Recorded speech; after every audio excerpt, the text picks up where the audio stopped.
Hello everyone, कैसे हैं आप सब और क्या हाल समाचार हैं आपके। देखिए, आज मैं आपको अपने कॉलेज टाइम की एक सच्ची स्टोरी बताने वाला हूँ। 3 दोस्तों की कहानी, same salary, same SIP, same fund और बिल्कुल सेम स्टार्टिंग पॉइंट। और पता है, ये कहानी आप सबकी है, गारंटी बोल सकता हूँ। मतलब कोई एक सिंगल इंसान भी नहीं कह सकता कि ये मेरी स्टोरी नहीं है। लेकिन 12 साल के बाद पता है, तीनों की फाइनेंशियल लाइफ में जमीन आसमान का फर्क है। और ये फर्क सिर्फ एक चीज की वजह से आता है। क्या है वही समझते हैं, जो आपके भी लाइफ में चेंज लाएगा। लेकिन पहली बार आए हो तो चैनल को सब्सक्राइब करके बेल आइकॉन हिट कर लेना।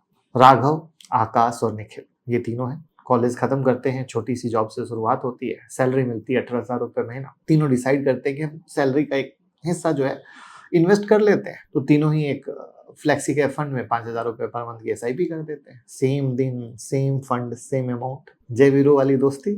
अब यहां तक की कहानी तो तीनों की सेम है, तो फर्क कहां से है, यही तो समझना है ना। तो मुझे एक सवाल का जवाब दीजिए। और आप ये सोचिए, जो कि मैंने कहा था कि आप सबकी कहानी यही है। अगर आपको पता चले कि मार्केट 25%, 30% या 20% नीचे आने वाला है या गिर गया है, आप क्या करोगे? अपना पैसा निकाल लोगे? एसआईपी बंद कर दोगे? सच सच ईमानदारी से जो किया हो वो कमेंट में बताइएगा, क्योंकि 2024 के बाद कुछ ऐसा ही हुआ है। तो बैक टू उन दोस्तों की कहानी पर। तो इन लोगों ने जब शुरू किया, बिंदास इनकी एसआईपी 2 साल तक चलती रही, सब कुछ मक्खन की तरह। तीसरे साल क्या हुआ? सडनली जो मार्केट का होता है, 4 साल में एक बार नाटक आता है, तो नाटक आया, 25% मार्केट गिर गया। अब तीनों का रिएक्शन अलग अलग था। आकाश घबरा जाता है, सोचता है जब तक मार्केट संभलती नहीं भैया, मैं एसआईपी रोक देता हूँ। और वो एसआईपी बंद कर देता है, और जो पैसा लगा था वो भी निकाल लेता है। यानी एसआईपी भी बंद, जो पैसा लगा था वो भी निकाल लिया। समझने की कोशिश कीजिएगा।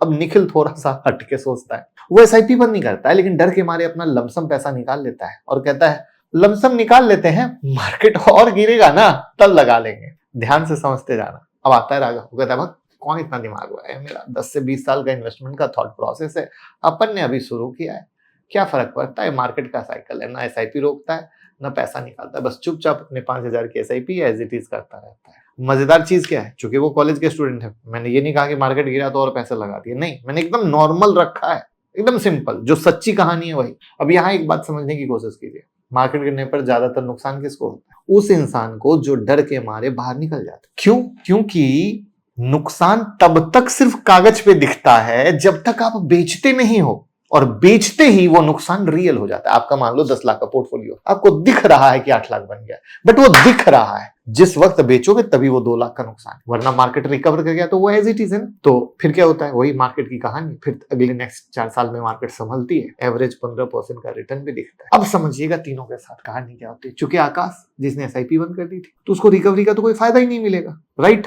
उसका पैसा जो निकला वो निकला।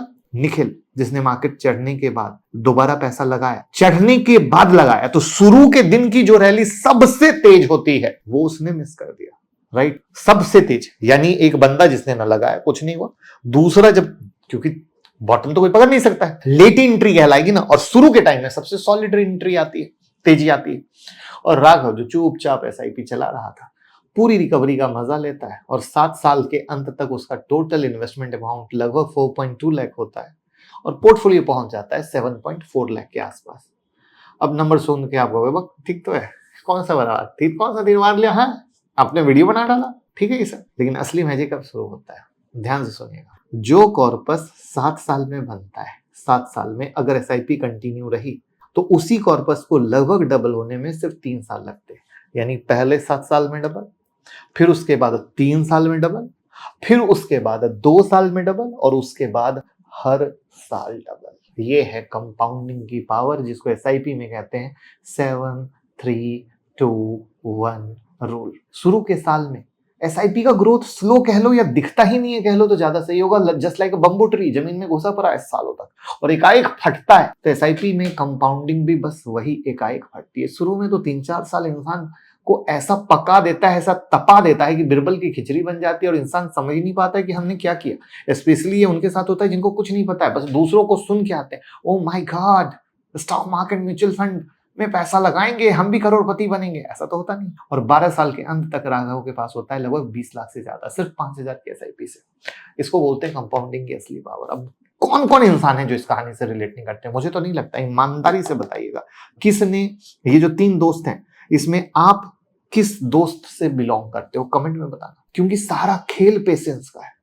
अगर आकाश और निखिल ने भी पेशेंस किया होता तो आज वो भी 20 लाख से ज्यादा के फंड पे बैठा होता, लेकिन सिर्फ एक डिसीजन, डर, अभी ट्रंप ने ये कर दिया, अभी उसने वहां बम फोड़ दिया, उसने ये कर दिया, उसने वो कर दिया, मीडिया ने सो कॉल्ड आर्टिकल निकाल दिया, आप सब डर गए। जबकि हिस्ट्री उठा के देख लो, होता यही है, कभी भी कैसी भी वर्स्ट से वर्स्ट उठा लो। सीखने वाली बात यह कि मार्केट का गिरना नॉर्मल है, हर 4 साल 3 साल में ऐसा होता है। जो लोग इस गिरावट को देखकर भाग जाते हैं उनका नुकसान पक्का है, और जो लोग सही टाइम का वेट करते हैं, है ना, वापस आने के लिए, वो मार्केट का सबसे बेस्ट हिस्सा मिस करते हैं, क्योंकि वो जो रिकवरी होती है उसकी रैली सुपर फास्ट होती है। और जो लोग राघव की तरह हरिओम हरिओम हरिओम करते रहते हैं, बिंदास रिटर्न कमाते हैं, कंपाउंडिंग का पावर लेते हैं। तो आप कमेंट में आप बताइए आप किस दोस्त से बिलोंग करते हो, और इस वीडियो को ज्यादा से ज्यादा शेयर कीजिए। और म्यूचुअल फंड में सही गाइडलाइन और सही इन्वेस्टमेंट के लिए गूगल फॉर्म या व्हाट्सएप का लिंक दोनों डिस्क्रिप्शन में आप कीजिए क्लिक, हमारी टीम आपको हेल्प करेगी। Thank you.